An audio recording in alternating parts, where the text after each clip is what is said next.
भाइयों और बहनों, अगर आपने प्रधानमंत्री आवास योजना के तहत कभी आवेदन किया है तो आज की ये बात सिर्फ एक सूचना नहीं बल्कि दिल से जुड़ी हुई चेतावनी है।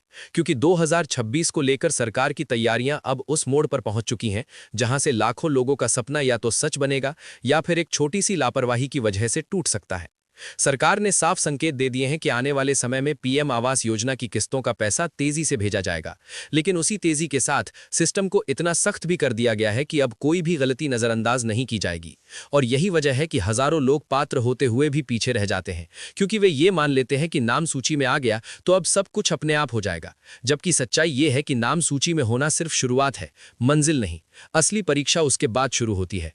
सरकार ने यह बिल्कुल स्पष्ट कर दिया है कि पैसा ना किसी सिफारिश से मिलेगा, ना किसी दफ्तर के चक्कर से और ना ही किसी दलाल के माध्यम से। यह पैसा सिर्फ उसी बैंक खाते में जाएगा जो पूरी तरह सही होगा, आधार से लिंक होगा, डीबीटी एक्टिव होगा और सरकारी रिकॉर्ड से एक एक अक्षर तक मेल खाता होगा। सिस्टम इंसानों की मजबूरी नहीं देखता, वो सिर्फ रिकॉर्ड देखता है। और अगर रिकॉर्ड में जरा सी भी चूक रह गई तो किस्त चुपचाप रुक जाती है। ना कोई फोन आता है, ना कोई नोटिस मिलता है और आदमी महीनों यही सोचता रहता है कि सरकार ने पैसा क्यों नहीं भेजा, जबकि पैसा सिस्टम में अटका होता है।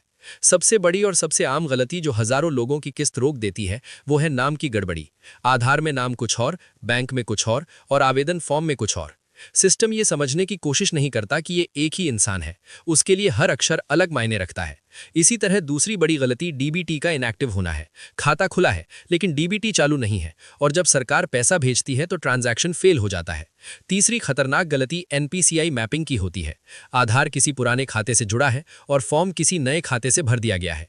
सिस्टम पैसा उसी खाते में भेजेगा जो एनपीसीआई में सेट है, चाहे वो खाता बंद ही क्यों ना हो, और पैसा वापस चला जाएगा और लाभार्थी को पता भी नहीं चलेगा। अब अगर 2026 की बात करें तो सरकार ने साफ संकेत दिए हैं कि जनवरी से मार्च के बीच नई लाभार्थी सूची और भुगतान प्रक्रिया को गति दी जाएगी।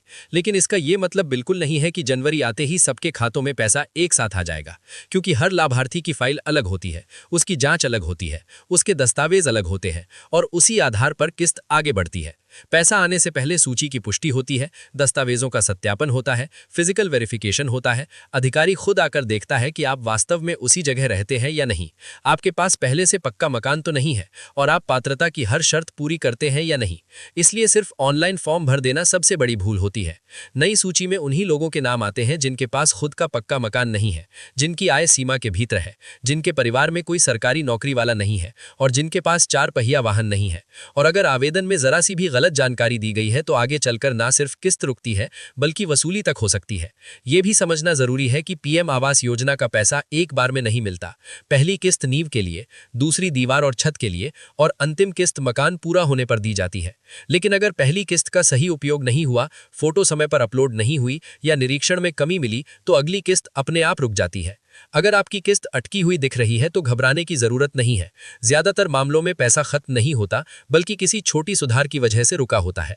इसलिए सबसे पहले बैंक जाकर डीबीटी और एनपीसीआई स्टेटस चेक कराइए। आधार, बैंक और फॉर्म में नाम अक्षरशः ठीक जैसा कराइए। पंचायत या नगर पालिका में फाइल की स्थिति पूछिए और ऑनलाइन पोर्टल पर कारण देखिए। दलालों से दूर रहिए, क्योंकि ये योजना सौदेबाजी की नहीं बल्कि नियमों की है। अगर आपने सब सही किया है तो पैसा जरूर मिलेगा, लेकिन याद रखिए सबसे बड़ी गलती ये मान लेना है कि अब कुछ करने की जरूरत नहीं है। पीएम आवास योजना में आवेदन के बाद भी आपकी जिम्मेदारी खत्म नहीं होती। हर चरण पर खुद देखना पड़ता है कि फाइल कहां है, कहीं कोई आपत्ति तो नहीं लगी। जमीन के मामलों में भी लोग चूक करते हैं। जमीन पिता या दादा के नाम होती है लेकिन नामांतरण या सहमति पत्र नहीं लगाते और फाइल अटक जाती है। शहरों में लोग किराए के मकान का पता डाल देते हैं और वेरिफिकेशन में फाइल रद्द हो जाती है। महिला सदस्य का नाम गलत होना, पति पत्नी के दस्तावेजों में अंतर होना, यह सब भी देरी का कारण बनता है। फोटो और जियो टैगिंग समय पर नहीं हुई तो अगली किस्त रुक सकती है। पैसा मिलने के बाद निर्माण में देरी हुई तो सिस्टम अलर्ट दिखाता है और दूसरी किस्त रोक दी जाती है।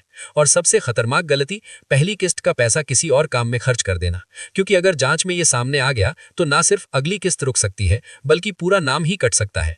कई लोगों का नाम बाद में इसलिए हटता है क्योंकि परिवार का कोई सदस्य पहले किसी दूसरी आवास योजना का लाभ ले चुका होता है। सिस्टम देर से सही लेकिन सच पकड़ ही लेता है।